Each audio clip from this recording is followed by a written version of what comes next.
बिस्मिल्लाहिर्रहमानिर्रहीम। Ansar Javed world fair foundation. मैं इस व्लॉग में गुज़श्ता गुज़श्ता के तौर पे कुछ बात करना चाहता हूँ। हम बार बार कह रहे थे कि जनाब मुस्लिम लीग नून के नवाज शरीफ साहब और शहबाज शरीफ साहब की जमात के जो स्पीकर थे इलियास सादिक साहब ने बड़े फ़ख्र के साथ ये बिल ट्रांसजेंडर ला 2018 जब कंसेंसस के साथ पास किया तो ये बड़े फ़ख्र अंदाज में कह रहे थे, मगर हम अपने दोस्तों से कहना चाहते थे कोई बात नहीं, गलती हो जाती है, यू टर्न ले लें। यू टर्न की जो इमरान खान साहब ने सलाह बताई थी वो बिल्कुल सही थी। वो ये है कि इंसान अल्लाह के साथ जब राब्ते में आता है, चीज़ें करता है, अपना गलती का इतराफ़ करता है तो वो अल्लाह से तौबा करता है, इस्तग़फ़ार करता है, अपने गलत फैसलों की इस्लाह करता है। ये शर्मिंदगी की बात ही नहीं। आपने लोगों की नज़रों में अपने आप को शर्मिंदा और इज़्ज़त वाला समझना है कि आपने अल्लाह ताला के हुज़ूर अपने आप को इज़्ज़त वाला और बनने की कोशिश करनी है। जो इंसान अल्लाह के आगे अपने आप को इज़्ज़त वाला बनाना चाहता है तो वो इस्तग़फ़ार करता है। तो अब भी मेरी अपने दोस्तों से शीरीन मज़ारी साहिबा से भी बड़ी रिक्वेस्ट है, वो जो कि PTI से ताल्लुक़ तो रखती हैं मगर बड़ी ज़ोरदार वकालत करती थी कि जी ट्रांसजेंडर में ये तो खुद एक इंसान जो अपने आप को जेंडर आइडेंटिटी बताए तो उसको मान लेना चाहिए। ये थ्योरी तो इस थ्योरी को तो 50-60 साल पहले ही एक सब्जेक्ट के तौर पर इंट्रोड्यूस कराया गया। हम तो अपनी बेस को क्यों छोड़ देते हैं? 1400 साल पहले नबी करीम सल्लल्लाहु अलैहि वसल्लम ने भी कह दिया था कि जो मर्द औरतों की शबात इख्तियार करें, जो औरत मर्दों की शबात इख्तियार करें, उन पे लानत है। इसका मतलब ये है कि अपनी जिन्स को तयन जो अल्लाह ने दी है अगर हम करते हैं अपनी मर्ज़ी से तो ना मेरे प्यारे नबी को पसंद है ना अल्लाह ताला को पसंद है। तो हम आज की 50-60 साल पहले किसी भी अंग्रेज़ ऑथर की ये जो स्टडी को अगर हम उसको बना लेते हैं बेस बनाकर कि जी ये इसका राइट्स है, तो मेरा ख्याल है कि पहले हमें सबसे पहले ये सोचना है जैसे कि हम मुसलमान हैं कि नहीं हैं। अगर हम मुसलमान हैं तो फिर तो हमें अल्लाह के दिए हुए रास्ते पर चलना पड़ेगा। अगर नहीं है तो फिर ठीक है, यूरोप में इसका राइट है, वो बिल्कुल करते हैं। हिंदू भी अपने मज़हब के मुताबिक गाय की पूजा भी करते हैं, उसकी रिस्पेक्ट भी करते हैं क्योंकि उनका मज़हब उनको इजाज़त देता है। जिस चीज़ का हमारा मज़हब इजाज़त ना दे तो फिर हम उसको कैसे आगे चला सकते हैं। मैं अपनी ट्रांसजेंडर जो कम्युनिटी है मैं उससे वर्ल्ड फेयर फाउंडेशन उससे प्यार करती है, उनके राइट्स की भी बात करती है, उनकी इस्लाह की भी बात करती है।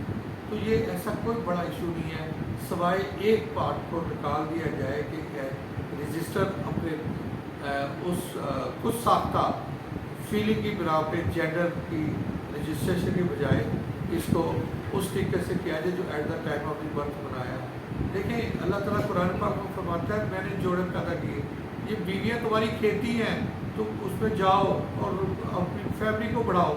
क्या ये जब ये कहते हैं कि जी हम तो सिर्फ़ और सिर्फ एक शादी शरीयत कोर्ट में इनका एक फॉरवर्ड था क्योंकि मैं वहाँ पे मौजूद था कि ट्रांसजेंडर कम्युनिटी का कि जी हम तो एक शादी मर्द की और एक औरत की होती है, हमारी तो शादी नहीं है, हम तो सिर्फ अपने आप को उस तरह रजिस्टर कराना चाहते हैं। अगर हमारी फीलिंग है तो कर ली जाए, मगर इस्लाम में तो उसकी कोई गुंजाइश नहीं। इस्लाम ने तो जोड़े पैदा किए हैं, खेतियाँ हैं, तो आप तो ऐसी खेती हो कि जो कि बंजर है, जो कुछ नहीं कर सकेगी, तो उसकी जो आगे अगली आप बात करते हो कि बेराना मिली, मैं उसके ऊपर नहीं आना चाहता। ये एक अलग इशू है।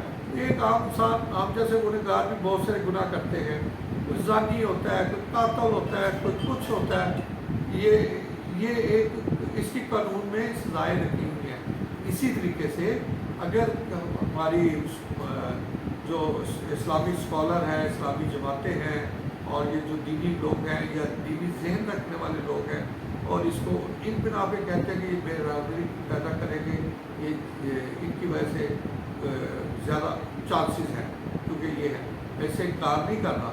बिल्कुल ये अगली फॉर्म गे और लेस्बियन भी जा सकती है, ये जाती है, ये एक हकीकत है, मगर इसके लिए गलत कानून साजी कर लें। یا ان کے لیے ٹرانسجینڈر کے لیے الگ قانون سازی کی جائے تو اس میں اس قانون کو ایک بنا دیا جائے کہ اگر ایک مرد سے شادی کرے گا تو ہمارا قانون اس کو کیا سزا دے گا، اگر ایک عورت سے شادی کرے گی تو کیا سزا ملے گی۔ تو اگر یہ نارمل لیجسلیشن کا پارٹ بنا لیا جائے تو یہ ایشو بھی ختم ہو جائے گا۔ جو خدشات ہماری دینی جماعتوں کو ہے، دینی سوچ رکھنے والوں کو ہے، تو وہ بھی دور ہو جائیں گے۔ مگر میں بتاؤں اسلامی نظریاتی کونسل کو اس کا پارٹ بنایا جائے تاکہ ہم اگر کہیں بھی ہمیں ضرورت پڑے اپنی اس آئیڈیالوجی اور یا اس کی سمجھ نہ آ رہی ہو کسی فقہ اس کی اسلام کی، تو وہ بڑے اچھے طریقے سے گائیڈ کر سکتے ہیں۔ میں اگلے ولاگ میں ڈاکٹر انعام الحق صاحب کے حوالے سے ایک بڑی امپورٹنٹ بتاؤں گا جو ہماری غلطی کی اصلاح کی ہے۔